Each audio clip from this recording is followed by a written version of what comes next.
Panasonic has a goal by the time it turns 100, which is in 2018, to be a leader in sustainability.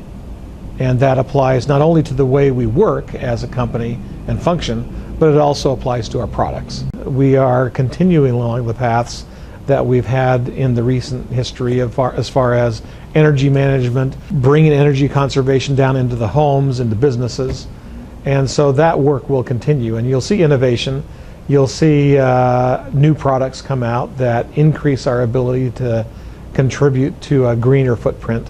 Not only things that are happening in this building, but Panasonic as a whole, because that vision of being a green company by the time we turn 100 is a global goal, not just here in North America or in Japan. When Panasonic decided to move from Secaucus, there were several goals relating to sustainability that we had, and they are all derived from our fundamental principles that we live by as a company. Number one, the desire to contribute back to society. We thought of several goals that we wanted to achieve. One was by leveraging mass transit. In our previous building, we weren't able to do that. Less than 5% of our people were able to use mass transit in their commute to work. We wanted to build a building that was energy efficient. We also wanted to build a building that was dependent, or at least leveraged, renewable resources, solar power primarily, plus contracting for other forms of renewable resource. And then the design of the building itself, daily use and operation, needed to conserve energy, conserve water, things like that. This new building was built with LEED certification in mind, which has the goal of achieving platinum certification interior. We've already achieved gold certification for the exterior, and things like being connected to mass transit.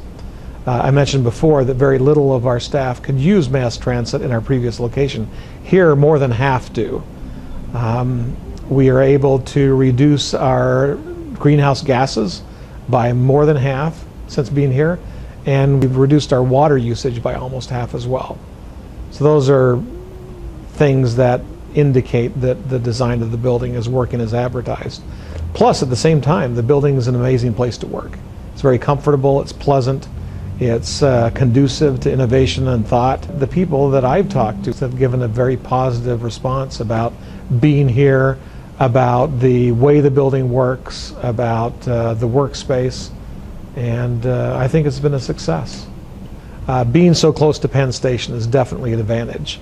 There were some concerns initially about the area that we're in. One of our goals was not necessarily sustainability, but in contributing to the environment and helping the effort that the local government has been doing in upgrading this area.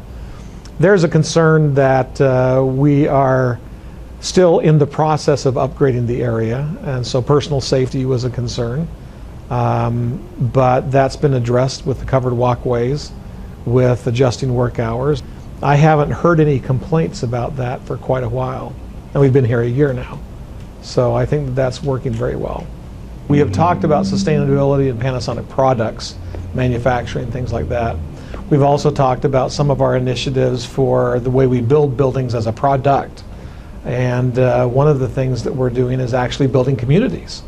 The Fujisawa project in Japan is an entire community for 1,000 homes that is going to be entirely sustainable by wind power, solar energy, and a battery system that it can operate completely off the grid. The community includes not only the residences, but also support services, security, healthcare, entertainment, a convenience store for the people to be able to use as they live in this brand new community that will begin operation later this fall.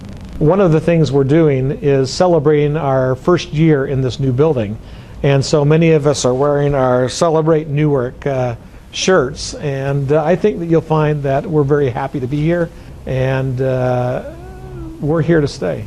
We like being here.